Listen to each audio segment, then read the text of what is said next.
భక్తులందరికీ నమస్కారం అండి. దేవి అనుగ్రహం ఛానల్కి స్వాగతం. దేవి యొక్క ఆశీస్సులు మన అందరిపై ఉండాలి అని చెప్పి మనస్ఫూర్తిగా కోరుకుంటూ ఈ రోజుటి వీడియో స్టార్ట్ చేస్తున్నానండి. ఇక ఈరోజు వీడియోలో దుర్గమ్మ మనకు అందించేటువంటి సందేశం ఏంటి అంటే, బిడ్డ, నువ్వు నీ భర్త ఒకరి వల్ల చాలా ఇబ్బంది పడుతున్నారు కదా. నీ భర్త ప్రవర్తన కూడా ఒక వ్యక్తి వల్ల మారింది. అయితే నమ్మకంతో ఈ దుర్గమ్మ చెప్పేది విను. నువ్వు ఆలస్యం చేసే కొద్దీ అన్నీ కూడా నీ నుంచి చేజారిపోతాయి. ఏదీ కూడా నీ చేతుల్లో ఉండదు. గుర్తుపెట్టుకో బిడ్డ. ఈ దుర్గమ్మ నీకు వాక్కు ఇస్తుంది, సందేశాన్ని పంపుతుంది. నన్ను నమ్మి ఇప్పుడే విను. ఇలా చూడమ్మా, కాలం అనేది ఎప్పుడూ కూడా ఒకేలా ఉండదు. నిన్ను ఇప్పుడు కొంతమంది చిన్నచూపు చూస్తున్నారు. అలా చిన్నచూపు చూసిన వాళ్ళకి నేను బుద్ధి చెప్పే రోజంటూ ఒకటి వస్తుంది బిడ్డ. ఇది నువ్వు మర్చిపోకు. ఈ దుర్గమ్మే స్వయంగా నీకు చెప్తుంది కదా. నీది ముమ్మాటికి నిజం. కాస్త ఓపికతో ఉండు చాలు. అన్నీ కూడా నీ చుట్టుపక్కల వాళ్ళంతా ఎదుగుతూ ఉంటే నువ్వు నీ భర్త అలానే ఎందుకు అక్కడే ఆగిపోయారో తెలుసా? కొంతమంది మీపై చెడు ప్రయోగాలు చేశారు. వాళ్ళ వల్ల మీరు ఇబ్బంది పడుతూ ఉన్నారు. అయినా సరే బాధపడకు. తప్పకుండా ఏదో ఒకరోజు విజయాన్ని సాధిస్తారు. ఎందుకు అంటే ఈ దుర్గమ్మ మీరు విజయాన్ని పొందేలా ఆశీర్వదిస్తున్నాను కాబట్టి. నీ భర్త నీ మాటలకు సహకరించడం లేదు కదా. ఏం మాట్లాడినా సరే దానికి వ్యతిరేకంగా మాట్లాడుతున్నారు. నువ్వు నిజం చెప్పినా సరే అతను మొండికేస్తున్నాడు కదా. అదంతా కూడా నాకు తెలుసమ్మా. నీ చుట్టుపక్కల వాళ్ళంతా కూడా ఎదుగుతూ ఉంటే నేను ఒకదాన్ని ఇలా ఎందుకు ఉన్నాను అని అనుకుంటూ ఉన్నావు. బాధపడకు. నీ సామర్థ్యం వేరు, నీ రంగం వేరు. నీ భర్త నీ మాట ఎందుకు వినటం లేదో చెప్తాను, జాగ్రత్తగా విను. నీ భర్తకు సహాయం చేసే మంచి మనసు ఉంది, సహాయం చేస్తున్నాడు కూడా. కానీ సహాయం చేయడం కోసమే కష్టాలను కొని తెచ్చుకుంటూ ఉన్నాడు. నీ భర్త మనస్తత్వం అలాంటిది. మరి నీ మనస్తత్వం కూడా ఇంచుమించు అలాంటిదే. కానీ ఎదుటివారికి సహాయం చెయ్యాలి అనుకుంటావు. కానీ దానివల్లే నువ్వు నీ కష్టాలను కొని తెచ్చుకుంటున్నావు. ఆ తర్వాత నీకొచ్చే కష్టాల గురించి ఆలోచించరు. ఎదుటివారికి సాయం చేయటం కోసం నువ్వు ఎంతకైనా తెగిస్తావు, ఎంత దూరమైనా వెళ్తావు. మీకు ఆవేశం ఎక్కువమ్మా. ముందు దాన్ని తగ్గించుకోవాలి. దాన్ని తగ్గించుకుంటేనే కదా ఎలాంటి సమస్యలు కూడా నీ దగ్గరికి రావు. మీకు కోపం కలిగించే ఆ ఒక్క క్షణాన్ని అదుపులోకి తెచ్చుకోగలిగితే బాధపడే 1000 క్షణాల నుంచి నువ్వు తప్పించుకోవచ్చు. బాధ నుంచి బయటికి రావచ్చు. ఇలా చూడు, నీ మనసుని ఖచ్చితంగా నువ్వు అదుపులో ఉంచుకోలేకపోతే అదే నీకు శత్రువుని తెచ్చిపెడుతుంది. అదే కారణం. నువ్వు పైకి రాకపోవటానికి కారణం కూడా అలానే తల్లి. నీ భర్త కూడా తన మనసును అదుపులో పెట్టుకోవటం లేదు. ఎవరు ఏది చెప్తే అది నమ్మేస్తున్నాడు. ఎవరు ఈ మాటలు కూడా పట్టించుకోవటం లేదు. తనకు నచ్చిందే చేస్తున్నాడు. ఎవరు ఏది చెప్పినా గుడ్డిగా నమ్మేస్తున్నాడు, మోసపోతున్నాడు. వాళ్ళు చెప్పిందే చెయ్యాలి అనుకుంటున్నాడు. అది ఎంతవరకు నిజం, ఎంతవరకు అబద్ధం, అసలు అది కరెక్టా తప్పా, ఇలా ఏమీ కూడా ఆలోచించడం లేదు. వాళ్ళు ఏది చెప్పినా సరే అందులోకి దూకేస్తున్నాడు. మనసు నిండా వాళ్ళు చెప్పిందే పెట్టుకుంటున్నాడే కానీ తనకంటూ సొంత ఆలోచనలు చేయలేకపోతున్నాడు.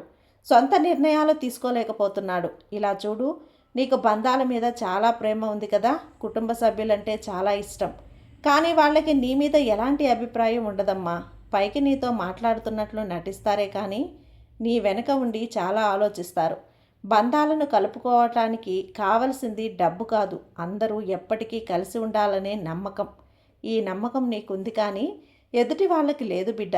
నువ్వేమో అందరూ మంచివాళ్లే అని అనుకుంటావు. కానీ నీ వెనక ఉండి చాలామంది గోతులు తవ్వుతున్నారు, కుట్రలు చేస్తున్నారు. వాళ్ళు ఏ కుట్రలు చేసినా దుర్గమ్మ చూస్తూ ఉండదే అని అనుకోకు బిడ్డ. నా బిడ్డవైన నువ్వు నన్ను నమ్మి ఉన్నావు కదా. ఇక అలాంటివి నీపై కుట్రలు ఎలా చేయనిస్తాను చెప్పు. ఎలా ఊరుకుంటాను? నిన్ను నేను ఎన్నో ఆపదల నుంచి కాపాడుతూ ఉంటాను. ఎప్పటికీ కూడా నీ భర్తలో కూడా మార్పుని తీసుకొస్తాను. నీ భర్త మంచివాడే, కానీ కొన్ని విషయాల వల్ల కొంత వేరే వాళ్ళలాగా ప్రవర్తిస్తూ ఉంటాడు. అంతా మారుతుందమ్మా, అంతా మంచే జరుగుతుంది. అతి త్వరలోనే అన్నీ సర్దుకుంటాయి. నువ్వు ప్రశాంతంగా నిలకడగా ఉండు. ఏది ఆలోచించినా మనసుతో దగ్గరుండి ఆలోచించు. మనసుని ప్రశాంతంగా ఉంచుకొని ఆలోచించు. నువ్వు ఒకేసారి మించిన మంచైనా చెడైనా ఏ నిర్ణయాన్నైనా సరే తీసేసుకుంటావు. అలా కాదు, ఆలోచించి మంచి నిర్ణయమే తీసుకో. దానిపై మనసు పెట్టు.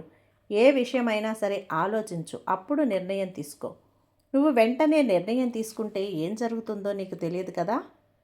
ఖచ్చితంగా అందుకే దానికోసంగా ప్రత్యేకించి ఆలోచించు, సమయాన్ని కేటాయించు. అప్పుడు మంచి నిర్ణయం. నీకు తొందరపాటుతనం చాలా ఎక్కువ తల్లి. మంచి నిర్ణయం తీసుకో. ఆ తొందరే నీకు ఏదో ఒక నష్టాన్ని చేకూరుస్తూ వస్తుంది. నిన్ను బలహీనతని చేస్తుంది. బలహీనత ఏర్పడుతుంది నీలో. నీకు ఆ తొందరపాటు వల్లే నీ పక్క వాళ్ళని ఒక్కసారి చూడు. వాళ్ళు ఎంతలా ఆలోచించి నిర్ణయం తీసుకొని ఒక ప్లాన్గా ఒక విషయాన్నైనా చేస్తూ ఉంటారు. మరి నీకు మాత్రం తొందరపాటు ఎక్కువ బిడ్డ. ఏదన్నా సరే ఇతరులతో పంచుకోవాలి అనుకుంటావు. ఆలోచించు, ఎవరైనా నీతో అలా చేస్తున్నారా? లేదు కదమ్మా. స్వార్థపూరితమైన మనుషుల మధ్య ఇప్పుడు నువ్వు జీవితాన్ని జీవిస్తున్నావు. నీది మంచి మనసు. నీ మనసుకు ఎందుకు ఇన్ని కష్టాలు వస్తున్నాయి చెప్పు. నువ్వు కూడా అంటున్నావు కదా బిడ్డ, కష్టాలు వస్తున్నాయి కానీ అవి శాశ్వతం కాదు. ఎప్పుడూ అలానే ఉండవు. ఈ దుర్గమ్మ నీ కష్టాలను త్వరలోనే తొలగించేస్తాను. నీ భర్తలో మార్పు తెస్తాను. నా మాట వినేలా చేస్తాను. నీ మాట నీకు వినేలా చేస్తాను. ఈ అమ్మ నీకు మాటిస్తుంది కదా, ఇక వెనకడుగు వేయకు. వాళ్ళు నిన్ను ఎలా బాధ పెడుతున్నారనుకుంటున్నావు కదా. నీ విలువ తెలియని వాళ్ళే నిన్ను అలా బాధ పెడుతూ ఉంటారు. నీ విలువ ఏదో ఒక రోజు వాళ్ళకి తెలిసి వాళ్ళే నీ దగ్గరకు వస్తారో వచ్చేలా నేను చేస్తాను. బంధాన్ని వదులుకోలేని నువ్వు ఎప్పుడూ బాధపడుతూనే ఉంటావా చెప్పు. ఇక కొంతమందికి తెలియదు, కొందరికి అర్థం కాదు కూడా. అర్థమయ్యే విధంగా సమయానికి వాళ్ళు నీతో అస్సలు ఉండరు. నీ మనసును నువ్వు అదుపులో ఉంచుకోకపోతే అదే నీకు శత్రువుగా మారుతుంది. ఏదైనా సరే తల్లి, నువ్వు ఆలోచించి నిర్ణయం తీసుకుంటేటప్పుడు కాస్త మనసు పెట్టి ఆలోచించు. 1కి 2 సార్లు 10 సార్లు ఆలోచించు, నిర్ణయం తీసుకో. దాన్ని కూడా మంచా చెడ అనేది ఇంకొన్నిసార్లు ఆలోచించు. అప్పుడే నీకు అందులో మంచి ఫలితం వస్తుంది, విజయం వస్తుంది. అలా కాకుండా నువ్వు ఏమీ తెలియకుండా ఏమీ ఆలోచించకుండా వెంటనే నిర్ణయం తీసుకోవటం నువ్వు చాలా ఇబ్బందులు పడాల్సి వస్తుంటుంది, బాధల్ని ఎదుర్కోవాల్సి ఉంటుంది. ఏది చేసినా సరే దానిపై ఆలోచించి నిర్ణయం తీసుకో. ఏం చేసినా సరే ఈ దుర్గమ్మ ఉంది అనే ధైర్యంగా ఉండు. మంచి దారిలోనే నడువు. ఈ దుర్గమ్మ నిన్ను హెచ్చరిస్తున్నాను. త్వరలోనే నీకు మంచి రోజులు వస్తున్నాయి. నీ భర్తలో మంచి మార్పు వస్తుంది. ఈ దుర్గమ్మ చెప్పినట్లు ఉండు, అన్నీ మారుతాయి తల్లి. ఈ దుర్గమ్మ నీవంటే ఉంది కదా. నీకు ఏ కష్టం వచ్చినా సరే నిర్మొహమాటంగా నాతో చెప్పుకో. నన్ను పూజించు, నన్ను ప్రార్థించు, నాతో మాట్లాడు. ఈ దుర్గమ్మకి దీపం వెలిగించి నీకు నచ్చిన కష్టాలన్నింటినీ చెప్పుకో. వెంటనే అన్నింటినీ తొలగిస్తాను. ఈ దుర్గమ్మే నీకు తోడు ఉండి నీ వెన్నంటే ఉండి నిన్ను నడిపిస్తూ ఉంది కదా. నీకు భయం ఎందుకు? కంగారు పడుకోబిడ్డ. అన్నింటినీ వదిలేసి నిశ్చింతగా ముందుకు వెళ్ళు. అన్నీ కూడా నీకు మంచిగా జరుగుతాయి. అన్నీ కూడా ఈరోజు నీకు ఈ అమ్మవారు అందించే సందేశాలైతే ఈ రాత్రికి విని నిశ్చింతగా నువ్వు నిద్రపో.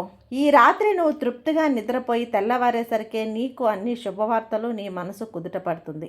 దుర్గమ్మ మాట ఇచ్చేసింది కదా, నిలబెట్టుకుంటానమ్మా. సంతోషంగా ఉండు. సర్వే జన సుఖినో భవంతు. జై దుర్గమ్మ.